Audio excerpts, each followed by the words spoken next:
In Nashville, there's an unusual program that helps women in recovery make a new start in life. As John Yang tells us, it's powered by a sense of sisterhood and a boutique line of home and body products. This story is part of our look at poverty and economic opportunity, chasing the dream.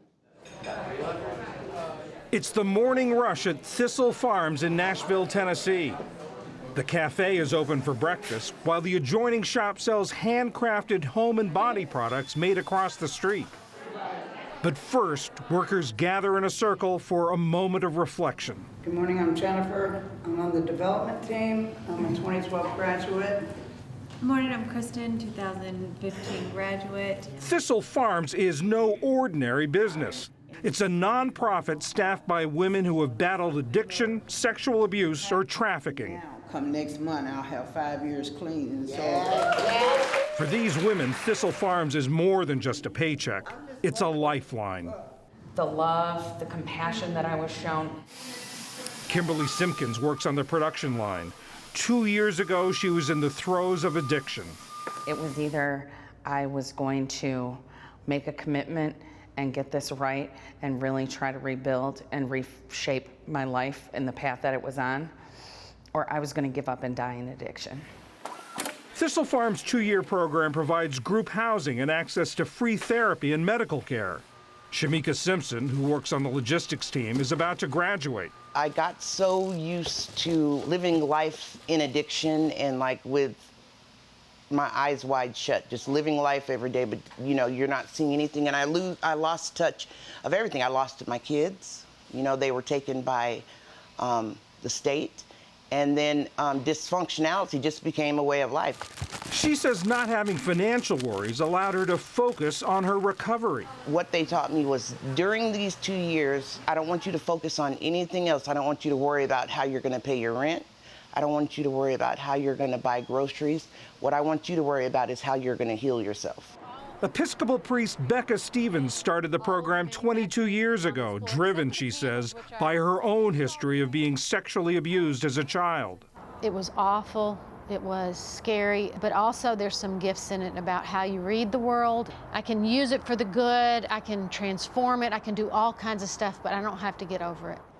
At first, it was just a single home providing shelter and a safe place to recover. 5 women came in, you know, all with criminal histories of trafficking, prostitution, and addiction, and everybody stayed.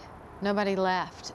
The business came later. 4 years into it, we're like, we cannot talk about that we love women if we're not concerned about their economic well-being. Nobody would hire them.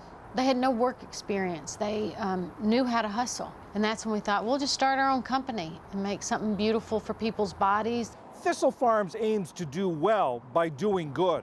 In the last fiscal year, product and cafe sales topped $4 million. That accounts for about 70% of the total operating budget. In 2017, Thistle Farms CEO Hal Cato led a $3 million expansion. There are a lot of businesses that have a mission. We're a mission with a business. We're not here to make candles, you know. That's not why we get up every day.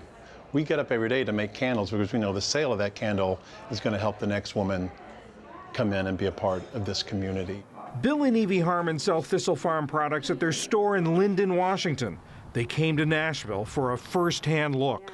We recognize that women especially have a hard time finding a place where they can thrive. We have so much to learn about how can we make this world work for these women who aren't thriving, and Becca's figured out how to do it. Cafe manager Angela Camarda didn't go through the program, but she has her own history of drug addiction and time in federal prison. When she applied for a job at Thistle Farms, she found a welcoming environment. My boss told me whenever she interviewed me that it didn't matter what my past was. That has nothing to do with this job. Tell me what you're doing now. Tell me what you're doing for your recovery now and how you take care of yourself. Women in the program say the most powerful thing it provides is a feeling of sisterhood. Even before my addiction, I was always searching for something. And when my sister from Chicago came to my graduation, she looks at me and tears running down her face. She's like, "You finally found your people." I said, yeah, I did.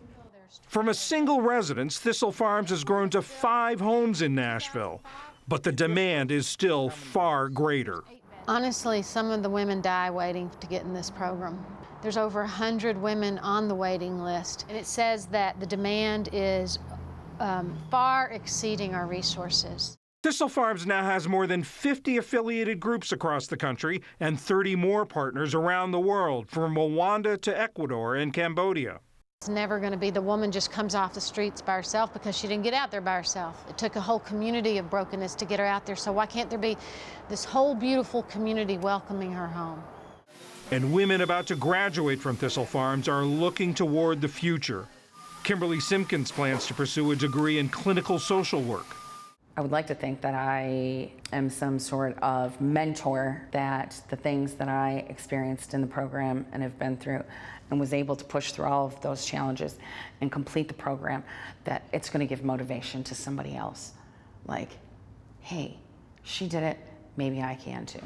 Shamika Simpson's future includes her children, who were returned to her last year. It's taught me how to love myself, taught me how to be a mother again. All my kids are back now, so doors that I thought were shut forever have opened back up. Open with the power of sisterhood and the support of the community. For the PBS NewsHour, I'm John Yang in Nashville, Tennessee.